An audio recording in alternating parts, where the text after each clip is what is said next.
khususan ila rahiman la zaira lahum wa la zakira lahum summa ila ruhi muallifi hadzal kitab Asy-Syaikh al-Alim al-Allamah Abil Laits As-Samarqandi wa ila ruhi Syekh al-Alim al-Allamah Muhammad Nawawi bin Umar al-Jawi wa usulihima wa furu'ihim wa masyayikhima wa ahli silsilatihim annallaha yataghashahumul jami' birrahmah wal maghfirah wa yu'li darajatihim fil jannah ma'an nabiyyin was-siddiqin wa syuhada'i was-salihin wa ila hadratin nabiyil mustafa Muhammad sallallahu alaihi wasallam. Al-Fatihah. A'udzu billahi minasy syaithanir rajim. Bismillahirrahmanirrahim. Alhamdulillahi rabbil alamin arrahmanir rahim maliki yaumiddin. Iyyaka na'budu wa iyyaka nasta'in ihdinas siratal mustaqim siratal ladzina an'amta 'alaihim ghairil maghdubi 'alaihim waladdallin. Rabbighfir lana wa liwalidina wa lil mu'minin.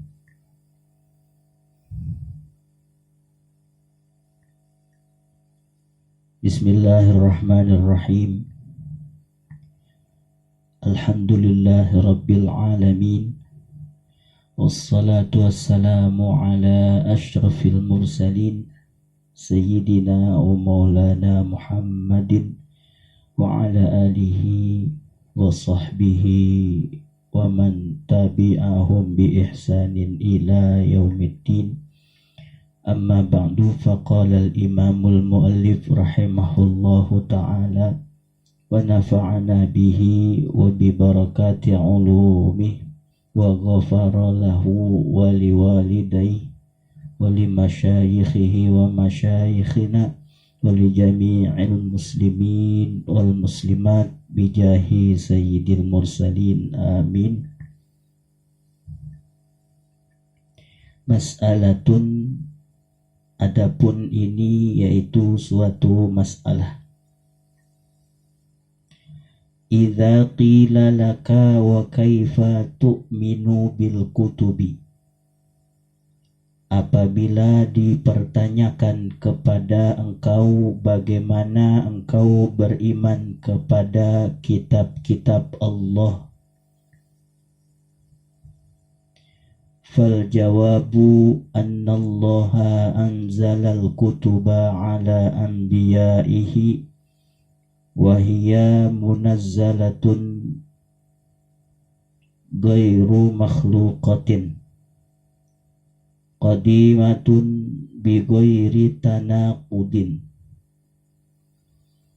Maka jawabnya, sesungguhnya Allah subhanahu wa ta'ala itu telah menurunkan akan kitab-kitab kepada para nabinya.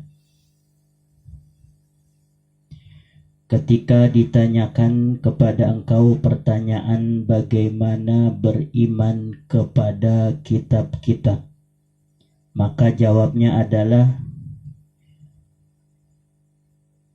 kami beriman, mempercayai dan meyakini di dalam lubuk hati yang paling dalam bahwasanya Allah subhanahu wa ta'ala itu menurunkan kitab-kitab kepada para nabinya sebagai wahyu. Wahia munazzalatun, dan kitab-kitab yang diturunkan kepada para nabi yaitulah kitab yang diturunkan ghairu makhluqatin, bukan kitab yang dibuat mereka, adalah kitab yang bersumber dari Allah subhanahu wa ta'ala. Kitab-kitab yang Allah subhanahu wa ta'ala jadikan sebagai wahyu, kemudian diturunkan kepada para nabinya, adalah bukan kitab buatan manusia, bukan kitab hasil tulisan manusia. Bahkan kitab-kitab tersebut adalah sumbernya dari Allah subhanahu wa ta'ala.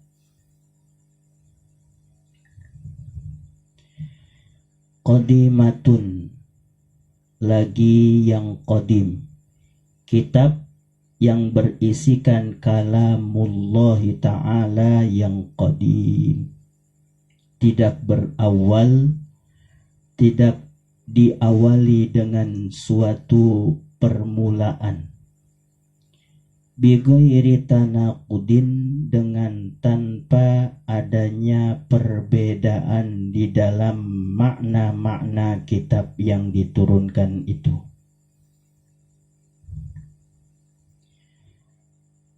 Andai saja dan bila dikira-kira bahwasanya kitab-kitab yang Allah subhanahu wa ta'ala wahyukan kepada para nabi adalah hasil cipta atau karya atau tulisan manusia, sungguh umat para nabi akan mendapati kitab-kitab yang disampaikan para nabi mereka banyak perbedaan.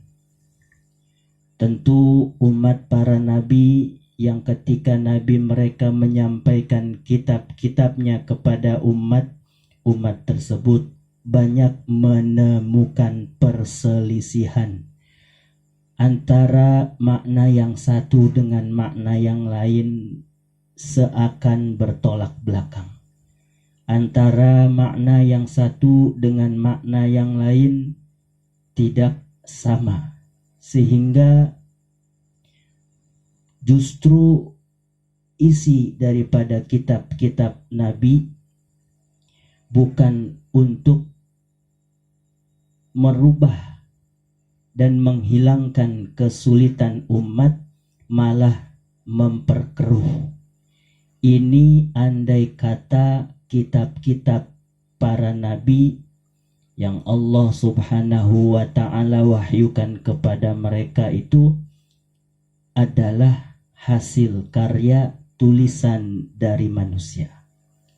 Tetapi kenyataannya isi daripada kitab-kitab Allah yang diwahyukan kepada para nabi itu adalah isinya begitu menyenangkan, dapat menghilangkan segala kesulitan, memberikan solusi jalan keluar terhadap problema, masalah apapun yang terjadi di tengah kaum, di tengah umat para nabi. Ini menandakan bahwasanya kitab-kitab yang dibawa para nabi mereka adalah bukan kitab hasil karya tulisan manusia, melainkan murni dari kalamullah subhanahu wa ta'ala. Seperti itulah kenyataannya. Mau kitab yang dimaksud adalah Al-Quran, adalah kitab yang diturunkan kepada Nabi Muhammad sallallahu alaihi wasallam, ataupun kitab Taurat adalah kitab yang diturunkan kepada Nabi Musa alaihi salam. Kitab Injil, kitab yang diturunkan kepada Nabi Isa alaihi salam, ataupun kitab Zabur adalah kitab yang diturunkan kepada Nabi Dawud alaihi mussalatu wassalam. Kesemua kitab-kitab ini adalah murni kalamullahi ta'ala, bukan daripada hasil karya dari tulisan manusia, sehingga di dalam kitab-kitab tersebut makna yang terserat dan terkandung tidak bercampur aduk, tidak merumitkan, justru memberi keluasan, keluasan, dan memberi jalan keluar terhadap segala masalah dan problem yang terjadi di tengah-tengah umat. Itulah makna Al-Quran, makna kitab-kitab yang lain. Kitab yang diturunkan oleh Allah sebagai wahyu kepada para nabi.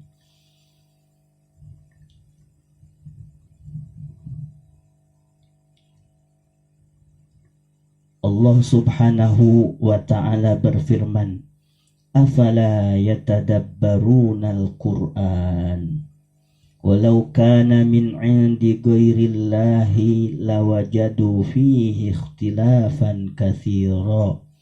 Allah subhanahu wa ta'ala berfirman, tidakkah mereka merenungi akan Al-Quran?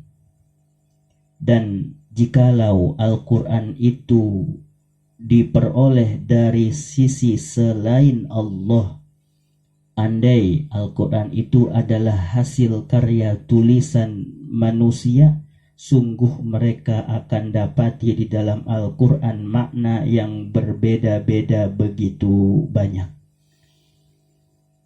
Makna yang saling berbenturan satu dengan yang lainnya, dengan susunan kata-kata ataupun susunan kalimat-kalimatnya yang berantakan. Tetapi kenyataannya, maknanya ataupun lafaznya begitu menyenangkan, begitu kita lihat seakan menyatu yang satu dengan yang lain.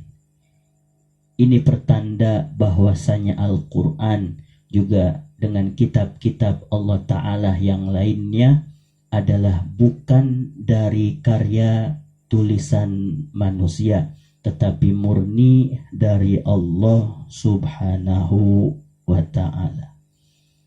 Sehingga kalau kita sudah meyakini bahwasanya kitab-kitab yang Allah subhanahu wa ta'ala turunkan sebagai wahyu kepada para nabi adalah bukan kitab hasil karya manusia, melainkan adalah murni dari Allah subhanahu wa ta'ala, bila mana kita ada keraguan-raguan di dalam mengimani kitab-kitab yang Allah subhanahu wa ta'ala turunkan, maka tentu orang yang ragu akan kitab-kitab tersebut akan dihukumi kufur, murtad, keluar dari agama Islam, wal-iyadzu billahi ta'ala.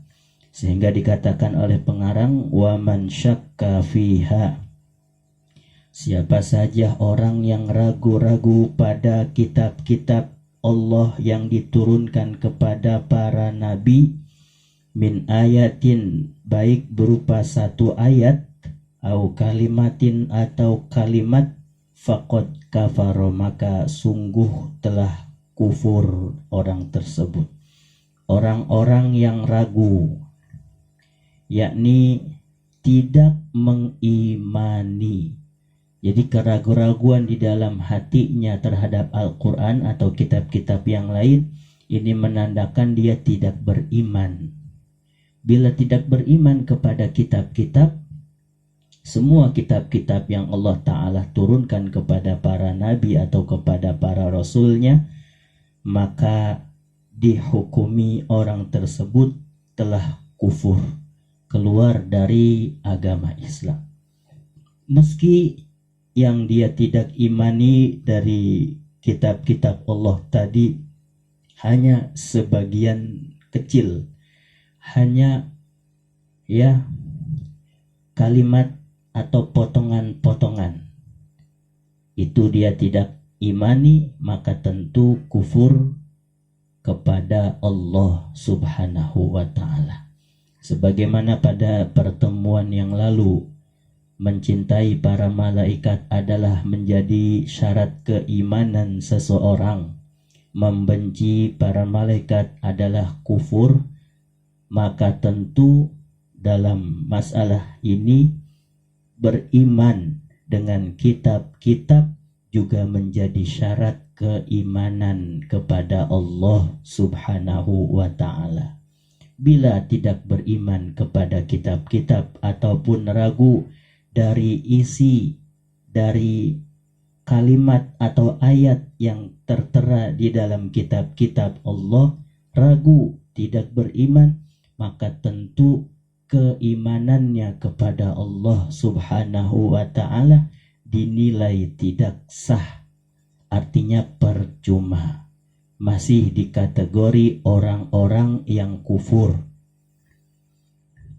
Wal'iyazu billahi subhanahu wa ta'ala. Mas'alatun hadhihi mas'alatun.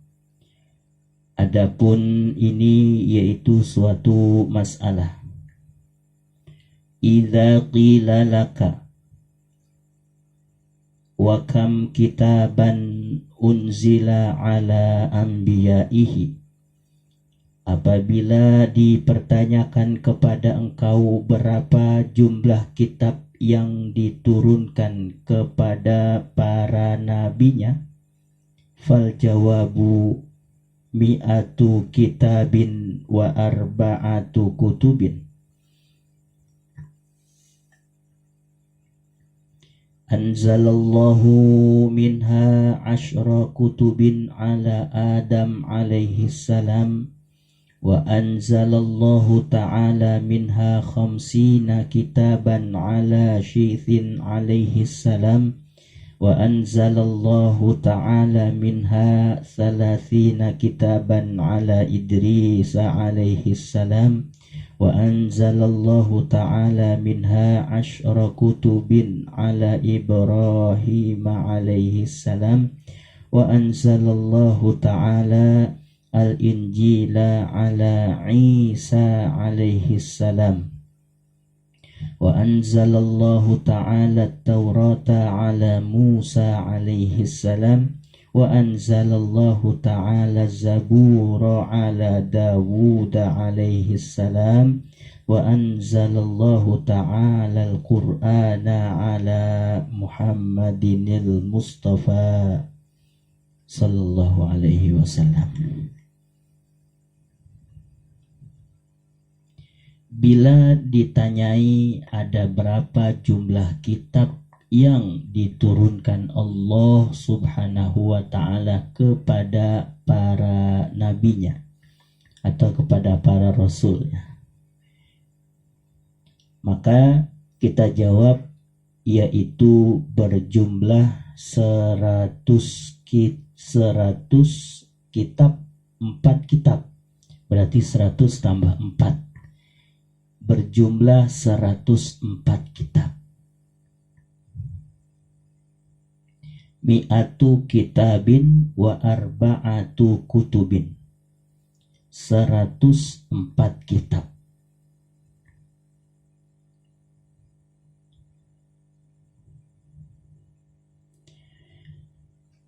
Ada 104 kitab yang oleh Allah Subhanahu wa ta'ala turunkan kepada para nabi.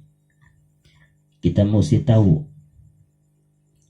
104 kitab ini tidak semuanya berbentuk kitab, tidak semuanya berbentuk seperti kitab Al-Quran yang kita lihat bentuk Al-Quran yang sekarang ini. Jadi kalau diistilahkan, ada yang bentuknya seperti kitab dan ada juga yang bentuknya seperti suhuf. Jadi kalau suhuf itu masih lembaran-lembaran. Kalau kitab adalah kumpulan dari beberapa suhuf, dari beberapa lembaran. 104 kitab. Jadi ada kitab, ada yang masih berupa suhuf, hanya lembaran-lembaran. Dan para nabi atau rasul yang menerima kitab-kitab tersebut, ada di antaranya adalah Nabi Allah Adam alaihissalam. Nabi Allah Adam alaihissalam, Allah subhanahu wa ta'ala juga wahyukan kitab kepadanya. Disebutkan di sini Allah subhanahu wa ta'ala turunkan 10 kitab kepadanya. Untuk Nabi Allah Adam alaihissalam adalah Nabi yang digelari Abul Bashar, nenek moyangnya manusia. Allah berikan wahyu kepada Nabi Adam sebanyak 10 kitab atau 10 lembaran. Kemudian kepada Nabi Allah Syith alaihi salam pun Allah subhanahu wa ta'ala wahyukan kitab kepadanya sebanyak 50 kitab atau 50 lembaran. Dan Nabi Allah Syith adalah putra dari Nabi Allah Adam alaihi salam, yang menjadi putra di antara putra yang lainnya yang paling ganteng. Nabi Allah Syith alaihi salam di antara putra-putra Nabi Adam alaihi salam yang paling ganteng adalah Nabi Allah Syith alaihi salam. Kenapa? Karena Nabi Allah Syith alaihi salam adalah nabi yang paling banget mirip sama Nabi Adam alaihi salam, dan juga adalah nabi yang oleh Nabi Adam sangat dicintainya dibanding anak-anak Nabi Adam yang lain. Itulah Nabi Allah Syith alaihi salam. Disebutkan di sini bahwasanya beliau hidup sampai umurnya 712 tahun. 712 tahun. Nabi Allah Syith alaihi salam, Allah Ta'ala wahyukan kitab sebanyak 50 kitab kepadanya. Juga Nabi Idris alaihi salam. Nabi Idris ini adalah kakek daripada Nabi Allah Nuh alaihi salam. Nabi Allah Idris juga menerima wahyu dari Allah subhanahu wa ta'ala berupa kitab sebanyak 30 kitab. Jadi bahasanya di sini suhuf. Nabi Adam 10 suhuf Allah Ta'ala wahyukan. Nabi Allah Syith 50 suhuf Allah wahyukan. Nabi Allah Idris sebanyak 30 suhuf Allah wahyukan. Dan Nabi Allah Idris alaihi salam adalah nabi yang banyak sekali membaca, adalah nabi yang banyak sekali mengulang-ulang kitab, mengulang-ulang tulisan. Itulah Nabi Allah Idris alaihi salam. Bahkan nabi yang pertama kali mencontohkan cara menulis lafaz-lafaz dengan pena, itulah Nabi Allah Idris alaihissalam, adalah orang yang pertama kali mencontohkan bagaimana cara menulis dengan pena. Juga dikatakan Nabi Allah Idris adalah nabi atau orang yang mula-mula menyulam bahan menjadi pakaian dan dia kenakannya.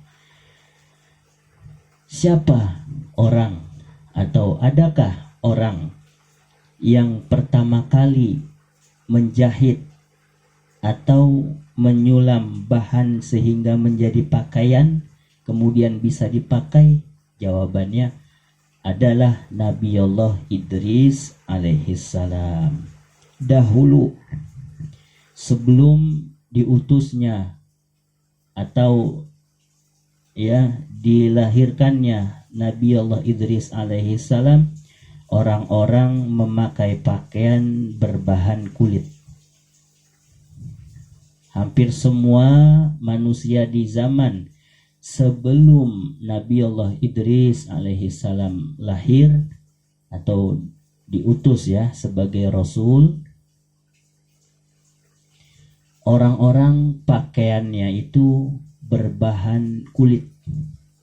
Nah, baru setelah Nabi Allah Idris alaihissalam telah Allah Ta'ala utus dan diwahyukan 30 kitab kepadanya, Nabi Allah Idris lah yang mencontohkan kepada masyarakat banyak bagaimana cara menyulam atau menjahit bahan menjadi pakaian sehingga mereka bisa kenakan. Akhirnya setelah Nabi Allah Idris ajarkan tentang menyulam, menjahit bahan menjadi pakaian, mereka baru pertama kali memakai pakaian yang bahannya dari kain-kainan. Jadi yang pertama kali mencontohkan cara menulis dengan pena. Yang kedua, pertama kali orang yang mencontohkan cara membuat, menyulam, menjahit bahan menjadi pakaian dan bisa dipakai, Nabi Allah Idris alaihissalam. Dan juga menjadi nabi atau orang yang pertama kali membuat pedang dan bisa dikenakan untuk berperang melawan orang-orang kafir.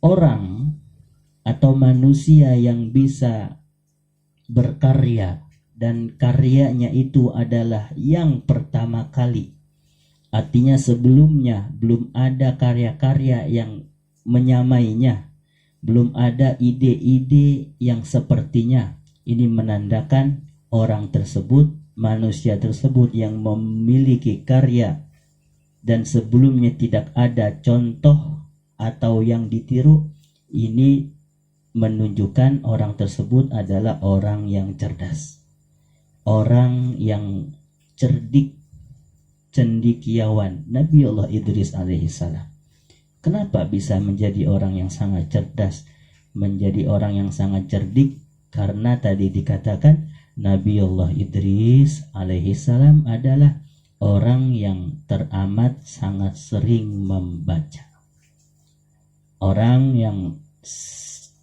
sesering yang sangat sering atau sangat banyak mengulang-ulang pelajaran. Itulah Nabi Allah Idris alaihissalam, sehingga dia menemukan ide, membuahkan karya di mana ide dan karyanya ini belum ada orang lain atau orang-orang yang sebelumnya melakukan ide dan karyanya itu. Itulah kecerdasan dan kecerdikan serta kepiawaian Nabi Allah Idris alaihissalam. Kemudian siapa lagi nabi-nabi yang Allah Subhanahu wa taala wahyukan kitab kepadanya? Disebutkan di sini Nabi Allah Ibrahim alaihissalam, Allah taala wahyukan 10 kitab kepadanya. Nabi Ibrahim memperoleh 10 kitab. Juga Nabi Allah Isa, kitab yang diwahyukan kepadanya itu adalah 1 kitab Injil. Kemudian Nabi Allah Musa alaihissalam Selain ya tadi menerima suhuf, ada nggak tadi ini? Oh, nggak ada di sini. Nabi Allah Musa alaihissalam kitabnya juga satu yang diwahyukan, yaitu kitab Taurat. Nah, Nabi Allah Dawud adalah kitab Zabur, dan Nabi Allah Muhammad sallallahu alaihi wasallam adalah kitab Al-Quran yang diwahyukan Allah subhanahu wa ta'ala. Itulah kitab-kitab yang diturunkan kepada para nabi, sehingga semuanya berjumlah 104 kitab. Allah subhanahu wa ta'ala menurunkan kitab Taurat secara sekaligus. Nah, ini baru namanya kitab. Kalau Taurat, kalau yang masih berupa suhuf, itu belum seluruhnya diturunkan, jadi berupa lembaran-lembaran, kalau bahasa lempengan gitu ya, ada yang menyampaikan seperti itu. Jadi berupa lempengan-lempengan yang berisikan nasihat, yang berisikan di situ tentang ajakan untuk bertauhid dan yang lain-lain. Ya, di dalam kitab-kitab atau suhuf-suhuf yang diwahyukan Allah kepada para nabi. Jadi ada yang berbentuk lembaran-lembaran, lempengan-lempengan, atau yang sudah berbentuk sekaligus. Nah, dalam hal ini kitab Taurat diturunkan Allah subhanahu wa ta'ala berupa kitab. Jadi sekaligus berisikan beberapa himpunan lembaran-lembaran yang dijadikan seperti kitab. Ulama katakan kitab Taurat dan juga kitab Injil ya, itu bahasanya bukan bahasa Arab, tapi bahasanya adalah Ibrani. Ya, bahasanya Ibrani. Kalau kitab Zabur bahasanya Suryani. Dan ada ulama katakan kedua bahasa ini adalah bahasa yang nanti oleh malaikat Munkar wa Nakir pakai ketika menanyakan kepada ahli kubur. Ada juga yang bilang bahasanya seperti bahasa Al-Quran, yaitu dengan berbahasa Arab. Yakil. Jadi ada yang mengatakan begini dan begitu. Yang jelas jangan bingung, jangan khawatir. Lalu kalau andai kata bahasa malaikat Munkar wa Nakir nanti saat menanyakan ahli kubur dengan bahasa Suryani, bahasa Ibrani, kita nggak paham dong. Andai kata ada pertanyaan seperti itu, maka jawabannya, emang kalau malaikat Munkar wa Nakir bertanya dengan bahasa Arab, ente juga paham? Ya enggak juga kan? Nah, ini artinya paham atau tidak, itu kuasa Allah subhanahu wa ta'ala. Dan tentu Allah subhanahu wa ta'ala maha kuasa terhadap hamba-hambanya. Bisa saja ahli kubur yang dipertanyakan oleh malaikat Munkar wa Nakir, meskipun dari bahasa apapun, ya, yang mengatakan bahasa Suryani, bahasa Ibrani atau bahasa Arab, tetap ahli kubur tersebut mampu mengerti akan pertanyaan itu. Dan kalau memang Allah Ta'ala kasih taufik untuk menjawab, mampu menjawab.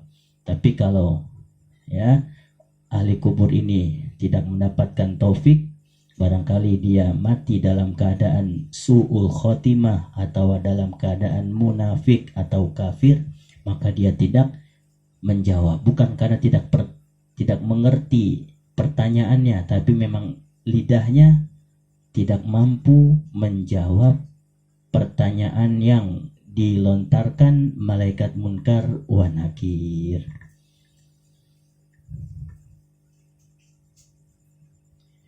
Juga ya, kitab Zabur. Kitab Zabur Allah Subhanahu wa ta'ala turunkan berupa kitab. Ya, juga kitab Injil tadi di atas ya, juga sudah merupakan kitab yang diturunkan kepada para nabi-nabi. Selain ya Nabi Adam, Nabi Syith, kemudian Nabi Idris, Nabi Ibrahim, mereka itu bukan berupa kitab tetapi berupa lembaran-lembaran. Nah, yang kemudian kitab yang paling mulia adalah Al-Quran, yaitu Allah Subhanahu wa Ta'ala turunkan sebagai wahyu untuk baginda Nabi besar Muhammad sallallahu alaihi wa alihi wa sahbihi wasallam. Nabi kita Muhammad sallallahu alaihi wasallam adalah nabi pilihan, adalah nabi yang terpilih, hamba Allah yang dicintai, hamba Allah yang dikasihi. Itulah Nabi Muhammad sallallahu alaihi wa alihi wasallam. Beliau adalah cucu ya, atau anak cucu keturunan Nabi Allah Ismail bin Ibrahim alaihi salam. Dan alhamdulillah, Al-Quran adalah kitab yang paling mulia Allah Subhanahu wa Ta'ala turunkan sebagai wahyu kepada Nabi kita Muhammad sallallahu alaihi wa alihi wasallam, sehingga Nabi yang mulia menerima wahyu yang mulia. Tentu umatnya menjadi umat yang mulia, umat yang paling baik. Itulah umat dari Nabi kita Muhammad sallallahu alaihi wa alihi wa sahbihi wasallam. Dan keterangan daripada jumlah kitab 104 ini telah diriwayatkan oleh Sayyidina Ubay bin Ka'ab. Beliau bertanya kepada Rasulullah sallallahu alaihi wa alihi wa sahbihi wasallam, kam anzalallahu ta'ala min kitab. Kata Sayyidina Ubay bin Ka'ab, padahal bertanya kepada Rasulullah, berapa duhai Rasul kitab yang Allah Subhanahu wa Ta'ala turunkan? Maka Rasulullah sallallahu alaihi wasallam menjawab, faqala mi'atun wa arba'atu kutubin, adalah berjumlah 104 kitab, dengan rincian seperti yang tadi saya sampaikan.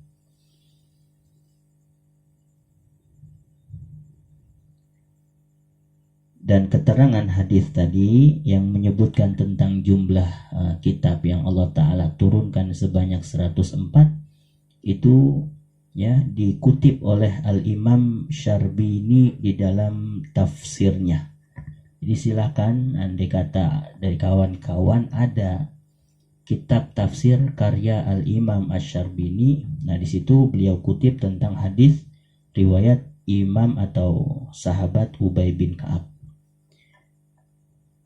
di dalam tafsir Al-Imam Asy-Syarbini. Dan hakikatnya dan yang paling perlu diperhatikan di sini adalah kita tidak wajib ya mengimani secara rinci berapa jumlah kitab ataupun suhuf-suhuf yang diturunkan Allah. Itu enggak wajib. Yang perlu ditekankan adalah kita beriman gak kepada kitab. Andai kata kita jawab iya, saya beriman, saya betul-betul yakin, saya betul-betul percaya di dalam lubuk hati dengan kitab-kitab yang Allah Subhanahu wa Ta'ala turunkan kepada para nabinya. Sebatas itu. Berapa jumlah kitab yang diturunkan? Kemudian siapa nabi yang menerima kitab dan siapa nabi yang menerima suhuf, itu tidak diperintah dengan begitu kuat perintahnya. Yang terpenting ya dan yang perlu digarisbawahi adalah sudahkah kita beriman kepada kitabullah seluruhnya secara global. Itu. Kalau memang sudah kita imani, walhamdulillah wa syukru ala ni'amillah. Kenapa? Karena kenapa kalau kita nggak ditekankan begitu keras istilahnya ya untuk beriman kepada kitab-kitab secara rinci dengan jumlah-jumlah yang tertera atau dengan nama-nama nabi yang menerima. Kenapa nggak harus seperti itu? Karena riwayatnya banyak, riwayatnya berbeda-beda. Jadi yang wajib dikatakan di sini udah asal kita yakin, percaya di dalam hati Allah Ta'ala turunkan kitab-kitab dari langit kepada para nabinya, itu sudah cukup, sudah menggugurkan atau sudah mengesahkan keimanan kita kepada Allah Subhanahu wa Ta'ala. Ya cukup, barangkali apa yang bisa saya sampaikan demikian ya mengenai kitab-kitab Allah Subhanahu wa Ta'ala, dan kitab-kitab tersebut wajib kita imani secara global meski tidak secara terperinci. Allahu a'lam bishawab. Sebelum kita tutup pertemuan kita pada kesempatan ini, mari kita membaca suratul Fatihah. Kita memohon kepada Allah Subhanahu wa Ta'ala agar Allah memuliakan, Allah mengangkat derajat-derajat kaum mukminin. Allah Subhanahu wa Ta'ala menghapus segala dosa-dosa kaum mukminin, dosa-dosa kita semua, terlebih di bulan yang mulia ini, bulan Ramadan, di mana bulan Ramadan adalah bulan Allah Subhanahu wa Ta'ala menebar banyak begitu pengampunannya, menebar banyak ya rahmatnya, menebar banyak semua ya kesempatan untuk bertobat. Mudah-mudahan kita di bulan Ramadan yang penuh berkah dan mulia ini termasuk orang-orang yang beruntung, orang-orang yang memperoleh pengampunan Allah, orang-orang yang memperoleh rahmat Allah, dan orang-orang yang termasuk orang yang dibebaskan dari neraka Allah Subhanahu wa Ta'ala, dan juga orang-orang yang diterima taubatnya kepada Allah Subhanahu wa Ta'ala. Dan kita memohon dengan keberkahan rahasia suratul Fatihah agar Allah Ta'ala kabul segala hajat kita, hajat dunia wal akhirah. Allah Ta'ala wafatkan kita dalam keadaan iman yang sahih, iman yang betul-betul diterima Allah Subhanahu wa Ta'ala, dengan ibadah-ibadah yang ada ganjarannya di hadapan Allah Subhanahu wa Ta'ala di akhirat kelak. Ala hadhihin niyyah wa li kulli niyyatin salihah min khairatid dunya al akhirah wa ila hadratin nabi al-Fatihah. A'udzu billahi minasyaitonir rajim. Bismillahirrahmanirrahim. Alhamdulillahi rabbil alamin arrahmanir rahim maliki yaumiddin iyyaka na'budu wa iyyaka nasta'in ihdinas siratal mustaqim siratal ladzina an'amta 'alaihim ghairil maghdubi 'alaihim waladdallin. Rabbighfir lana wa liwalidina walil mu'minin.